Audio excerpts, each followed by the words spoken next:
hemos hecho una contabilidad en base a este costo de producción. Pero sucede de que las condiciones en los últimos años, ¿no es cierto?, lo que ha hecho es, por un lado, disminuir la producción de crudo, de barriles de petróleo, ¿no es cierto? Y por otro lado, ¿frente a qué? Frente a inestabilidad del precio en el tiempo, pero cuando baja efectivamente, lo que tenemos es el golpe directamente a las finanzas públicas. Y entonces ahí empieza como a sacarse nuevamente el tema del subsidio. Pero no hay tal subsidio porque efectivamente la materia prima, el costo de producción, de la extracción, de la comercialización de lo que es el barril de petróleo y lo que se pone en las refinerías, efectivamente es mucho menor porque lo que están valorando es a precio internacional. Y eso digamos, eso no puede ser. ¿Por qué? Porque las condiciones en el Ecuador son distintas como productor de crudo. Estamos junto al economista y académico Freddy Trujillo, quien es integrante del Observatorio de la Dolarización, a quien le damos la cordial bienvenida. ¿Cómo estás, Freddy? Qué gusto tenerte en La Otra Verdad. Buenos días, Frank. Buenos días a todos ustedes, a quienes nos ven, a quienes nos escuchan. Complacido de estar en este espacio y a las órdenes. Muchísimas gracias por haber aceptado la invitación. Y para arrancar en materia, Freddy, hay algunos analistas que dicen que no es un subsidio de 3.500 millones de dólares, como se asegura en el Banco Central del Ecuador. Y manifiestan que en realidad es de 200 o 300 millones de dólares. De hecho, en el 2021 no había subsidio, asegura David Almeida, representante del ANTEP. Y en el 2022 hay un subsidio en realidad de 600 millones y en el 2023 es de 200 millones. Freddy, ¿qué está pasando? ¿Se está confundiendo el tema del precio de las gasolinas con el costo de producción y el precio internacional? Realmente, Frank, lo que están haciendo es, por un lado, sujetándose a los condicionamientos del Fondo Monetario Internacional, ¿no? Una de las medidas clásicas, acordémonos de los 80s, de los 90s, es efectivamente este tema de quitar los subsidios, entre comillas, a los combustibles. Y eso, cuando teníamos moneda propia, tenía unas implicaciones. Ahora que no tenemos moneda y estamos dolarizados, tiene otras implicaciones.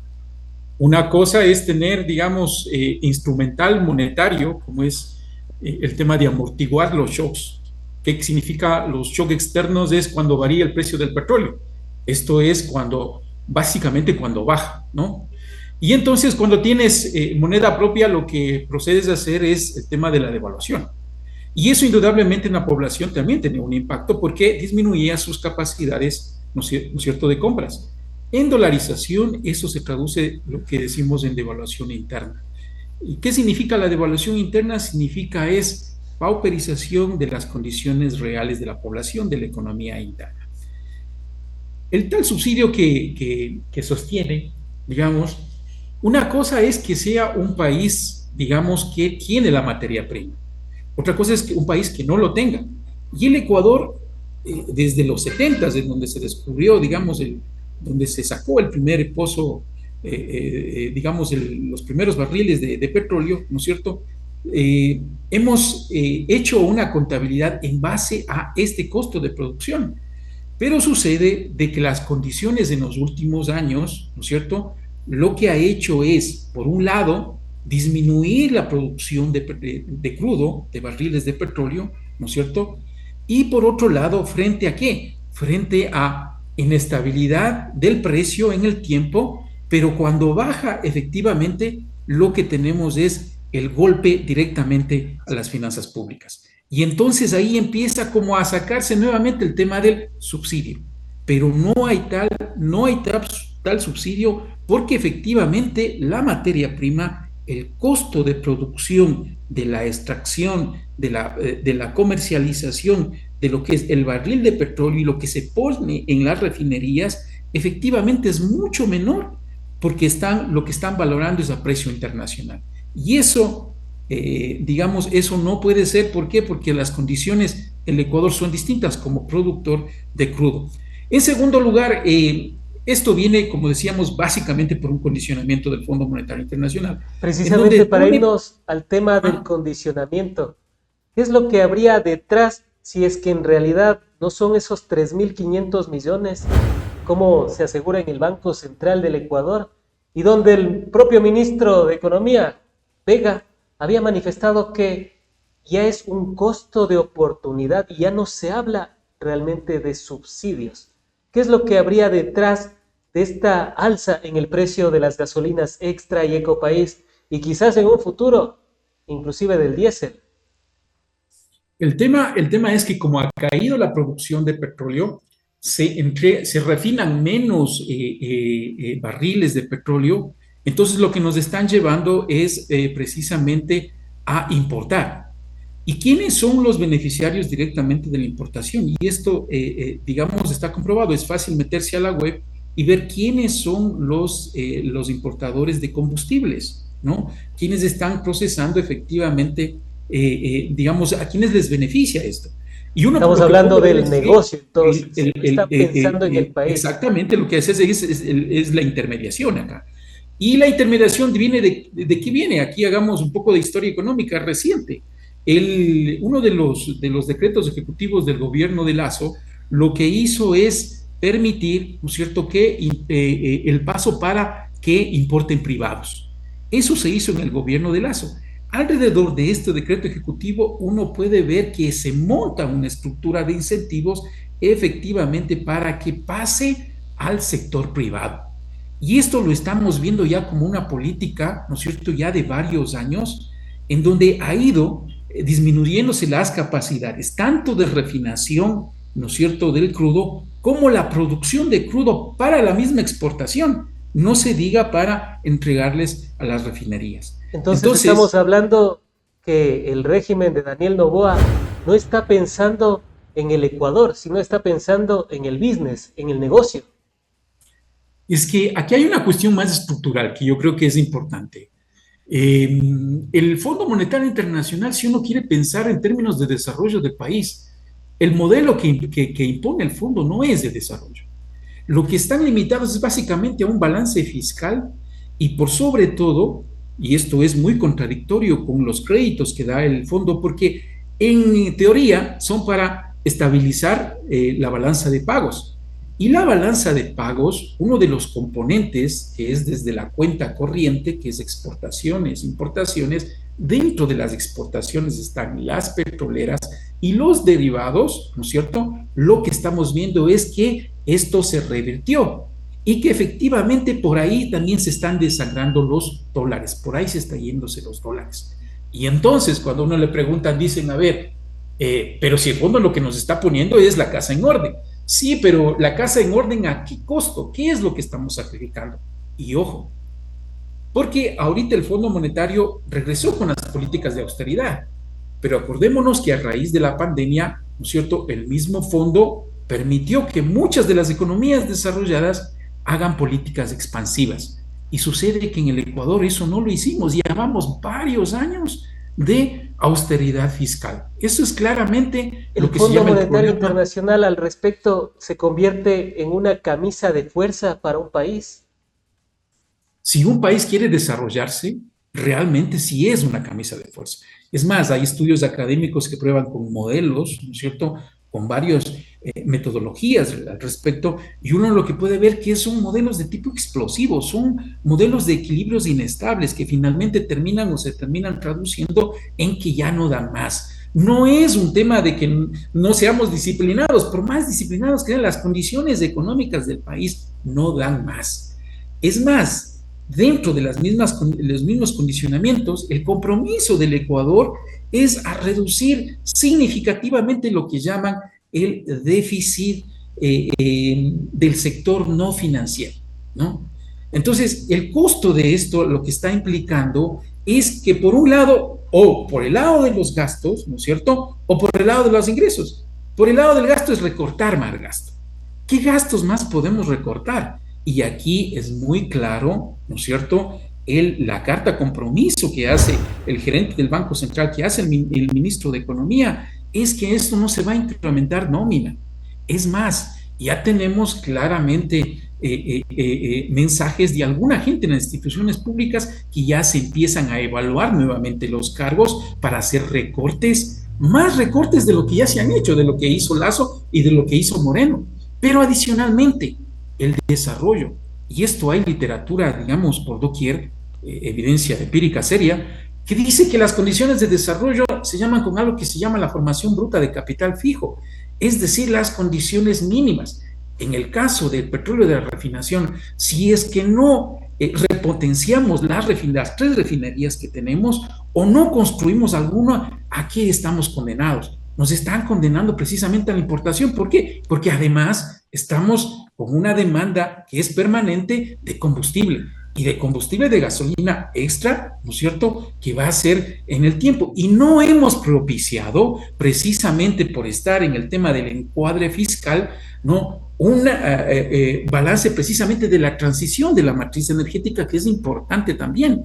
Porque si bien es cierto, son combustibles contaminantes, y esto también lo dice la Carta de Compromiso del Fondo Monetario Internacional, pero ¿qué hacemos precisamente con las realidades económicas concretas de la gente? Apretar más a la gente, ¿no es cierto?, con más desempleo, con devaluación interna, con elevación de precios, y esto es importante también, porque las implicaciones parecería de que nos dicen es a determinados transportistas para que nos suba el transporte, pero el transporte va a subir.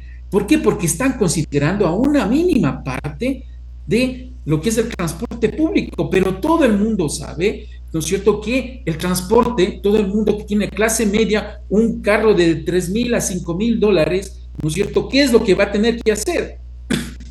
Lo que va a tener que hacer es movilizarse menos, porque no puede dejar de poner, digamos, la gasolina, va a tener que consumir menos, va a tener que movilizarse menos, y si esto sumamos en el agregado, lo que estamos diciendo es que no va a haber actividad económica. La energía lo que permite es agilitar, ¿no es cierto?, incentivar la actividad económica. ¿Y qué significa en términos concretos de lo que el mismo Fondo Monetario y las autoridades dicen? Es que no vamos a tener crecimiento económico. Es decir, las perspectivas económicas del país son más desalentadoras de lo que dice el mismo Fondo Monetario Internacional. Incluso hay algunas valoraciones ya que estimamos de que sea este crecimiento al finalizar 2024 un crecimiento negativo.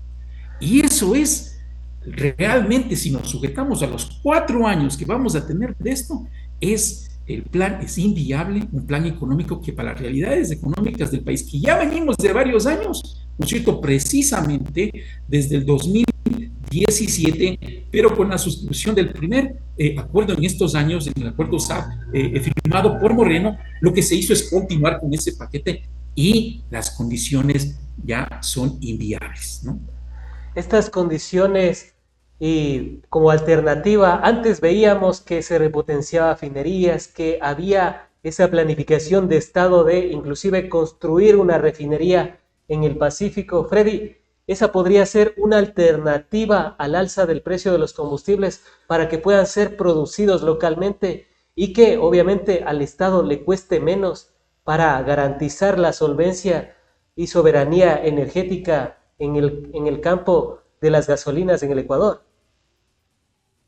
Hay que retomar planes urgentes, el país no se puede detener. Tenemos el tema eléctrico, que estamos también a puertas también de otra crisis. Tenemos el tema ahorita con los combustibles y hay que salir y hay que dar respuestas urgentes, ¿no? En este momento, digamos, hay una demanda inelástica por el tema de los combustibles. Entonces, lo que se tiene que hacer efectivamente es incrementar, repotenciar las capacidades de refinación, porque además, si es que el gobierno sigue empeñado en dar los campos petroleros, ¿no es cierto?, a las privadas, y adicional el OCP nuevamente van a concesionar a privados, lo que estamos cediendo ahí son capacidades soberanas, ¿no es cierto?, de que el Ecuador pueda efectivamente generar esos recursos en el tiempo, porque no es un tema de que efectivamente importo combustibles de ahora. Importo combustibles y a poco voy efectivamente reduciendo las capacidades y me están poniendo en una posición de ser un importador neto de combustible, porque además no he generado condiciones para este tema de lo que decíamos, la transición de la matriz energética, ¿no? Entonces, eso es lo que tengo que hacer, repotenciar las capacidades de refinación. Por ahora, efectivamente, ver el tema petrolero, porque también se anuncia, y esto también es otro de los problemas del gobierno, que es una falta de seriedad, para afrontar los problemas, que es el tema del ITT, ¿no? Ahí el gobierno, por un tema de campaña, ¿no? Por un tema de oportunismo, decía que no va a explotar y que efectivamente se buscaban los recursos por otro lado. Pero ahora el tema es que las condiciones, cuando ya nos sentamos a gobernar, las condiciones son distintas. Y entonces lo que dicen ahora es que van a postergar efectivamente la decisión soberana de la gente de cerrar el ITT. Eso, Al en respecto términos del de finanzas ITT, públicas, Freddy, hay algunos analistas que dicen que en el momento que se cierre el ITT, el bloque 43, lo cual va a significar una reducción de 1.200 millones de dólares anuales al Ecuador, podría ser una de las razones o de los trasfondos del régimen de Daniel Noboa para esta alza o este gasolinazo que ha ejecutado y que seguirá ejecutando en los próximos meses. sería realmente, digamos, de mucha, no sé cómo llamarlo ya, porque además son mentira tras mentira, ¿no? O sea, no hay seriedad en el tema, como digo, de la política económica, de la política energética, de la política pública, ¿no? Porque no se está pensando, como digo, en más allá de apagar los incendios de ahora, porque hay además el otro factor que me parece nodal, es que el mismo pago al Fondo Monetario se va a complicar. Fíjense, estaba revisando justo el perfil de lo que es la deuda con el fondo y lo que tenemos realmente es que en el 2024, ¿no es cierto? Al fondo le tenemos que pagar alrededor de 402.000. Seguramente esto ya está separado de lo que debemos abonar, pero lo más grueso y de la deuda en general viene en el 2025, 2026 y esto se proyecta hasta el 2030. Tenemos que pagar en el 2025, según el perfil de la deuda, 1.125 millones. En el 2026, 1.048 millones. En el 2027, 2.235 millones. Y esto, como digo, se extiende hasta el 2030. Y esto sin hacer cuenta el nuevo SAF de 2024, que seguramente esto será hasta el 2040. El perfil de la deuda, que este es el tramo multilateral. Con el Estaríamos tema hablando de de los una bonos, trampa de la deuda, de este estar es la verdadera sometidos a un trampa de la organismo deuda. durante varios años. Esto es la verdadera trampa de la deuda. Y esto, si seguimos este modelo, realmente estamos condenados a una situación de explosión social, de continua inestabilidad. Y para nada pensemos en generar condiciones de desarrollo. Para nada, o sea, no hay espacio dentro de este programa para que efectivamente se generen condiciones, grados de libertad para la política económica, para la misma política fiscal, porque nos encuadran precisamente en un tema fiscalista, ¿no es cierto?, de reducir el déficit primario no petrolero, incluido los subsidios a los combustibles. Y ojo, que esto no va a alcanzar. Lo que va a venir es el tema del diésel y después el tema del gas. Si es que siguen con este Freddy, programa, necesariamente tienen que hacer eso. ¿cuáles ¿Por qué? serían, Porque por honor al tiempo, cuáles serían los principales impactos y consecuencias que va a tener este gasolinazo por parte del régimen de Daniel Noboa en la ciudadanía ecuatoriana? bueno, ya lo estamos viendo, ya lo estamos viendo. Eh, Básicamente la energía tiene, digamos, es un vector sustancial principal para la articulación de la formación de precios. No es un tema solo de la movilización. Y lo que ya se empiezan a sentir, digamos, los agricultores, los campesinos, y están pidiendo nuevamente al gobierno los precios de sustentación, porque además como toda, digamos, subida de precios, se genera un espacio para la especulación. Y eso ya se está viendo, ¿no es cierto? Se vio la semana anterior y los precios una vez que suben no es que bajan. Esos precios a la expectativa siempre son para arriba. Las expectativas de la gente siempre son para arriba. Y lo que vamos a tener es que vamos a entrar como la capacidad de la gente, hay menos ingresos, con el tema del IVA, menos consumo, porque no se han aumentado los ingresos, lo que vamos a tener es mayor recesión.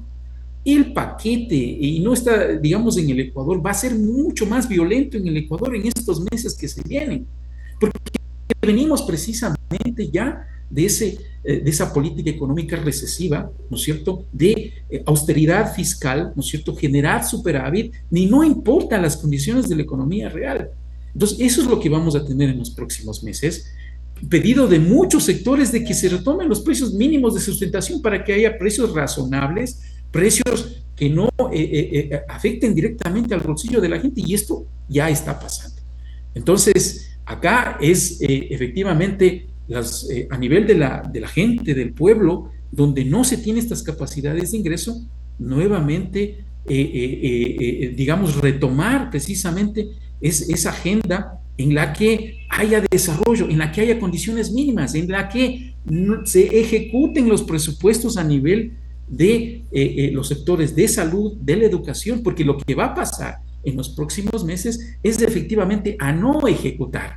Es decir, le llaman al ministro de Economía y va a decir, la plata está ahí, pero está el presupuesto codificado, ¿no? Pero el tema es que en lo concreto, lo que ha pasado en estos años y han denunciado en la misma asamblea, es que el presupuesto está ahí, pero el tema es que no asigna los recursos en el tiempo, pues. Y esa es una Freddy, manera para qué, para torno, subejecutar. Freddy, ¿se puede salir del Fondo Monetario Internacional así como un adicto sale de las drogas? Realmente es difícil porque suscribieron ya un acuerdo, pero no imposible porque simplemente las condiciones no van a dar. No se va a terminar este paquete digamos, de austeridad a la que nos están sujetando. Entonces, ¿es posible? Sí es posible. Sí es posible renegociar con el fondo, sí es posible. Y hay que retomar precisamente la agenda de desarrollo interno, los ¿Y por qué mecanismos de sería reciclaje de liquidez importante interna. salir del Fondo Monetario? Porque una de las preguntas que siempre me hago es, ¿existe evidencia empírica de que cuando llega el Fondo Monetario Internacional, algún país de Latinoamérica o del mundo han mejorado sus condiciones de vida en lo mínimo, Freddy?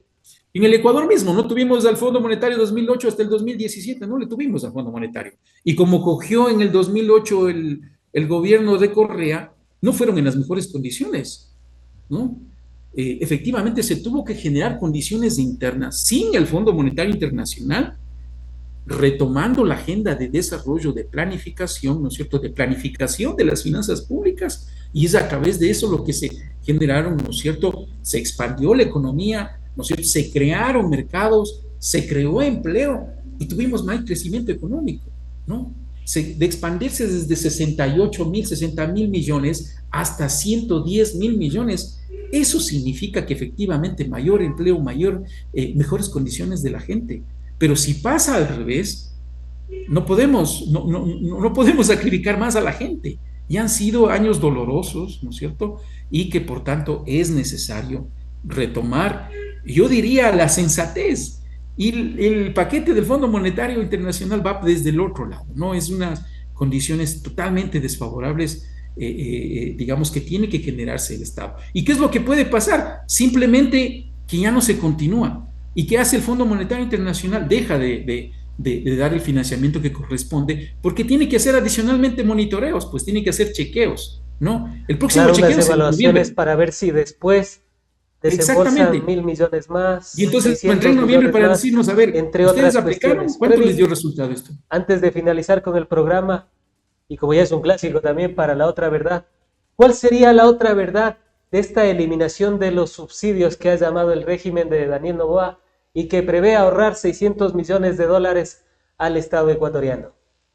La otra verdad es el retomar nuestra vocación productiva, ¿no es cierto? Dejarse de este tema de crear las condiciones para seguir privatizando los pozos petroleros, para retomar el OCP, y ahí están, vamos ahorrando, vamos digamos, quedando ingresos para el mismo Estado, y esto efectivamente lo que se convierte ahorita, entre comillas, en un subsidio, lo que puede hacer es generar condiciones efectivamente para la producción, porque la producción necesita energía y las condiciones de competitividad, ¿no es cierto? Mientras más logre abaratarse, tendremos efectivamente sectores más robustos. Y esto no se trata de que sean únicamente las camaroneras, las bananeras, sino es un tema de producción nacional, es un tema de ampliar las capacidades productivas del país. Y lo que necesitamos es precisamente esa verdad, retomar la transparencia en las cifras, retomar la transparencia en las cifras y no sujetarnos a un paquete que nos está direccionando directamente a generar condiciones cada vez más depredatorias, cada vez más perjudiciales para la gente. La verdad es que efectivamente hay alternativas y las alternativas están dentro precisamente de nuestra misma economía. No están mirando hacia afuera a lo que nos dice el Fondo Monetario Internacional, están dentro de las condiciones, dentro de las últimas leyes que se han expedido a raíz del gobierno de Moreno, porque lo que han hecho es precisamente desarticular una constitución de derechos, porque además el Fondo Monetario Internacional, los paquetes de austeridad van en contra precisamente de una constitución de derechos, ¿no? Entonces, la otra verdad es retomar precisamente esos principios fundamentales de derechos, generar las condiciones de política económica que no van por el modelo unidireccional que nos impone el Fondo Monetario Internacional y que lamentablemente nuestras élites, sin conciencia, ¿no es cierto?, sin tener este compromiso con la gente, aceptan. ¿Por qué? Porque beneficia también a sus intereses, fundamentalmente a grupos económicos específicos, y eso no puede ser así. Han sido las apreciaciones del economista Freddy Trujillo, integrante del Observatorio de la Dolarización, a quien agradecemos por haber estado en el espacio, seguros de contar con tu participación en futuros análisis, diálogos en torno a la economía nacional. Te agradezco, Fran, les agradezco. Lamentablemente no hay mucho tiempo, pero son temas que efectivamente tienen que discutirse, tienen que debatirse para que salga la verdad.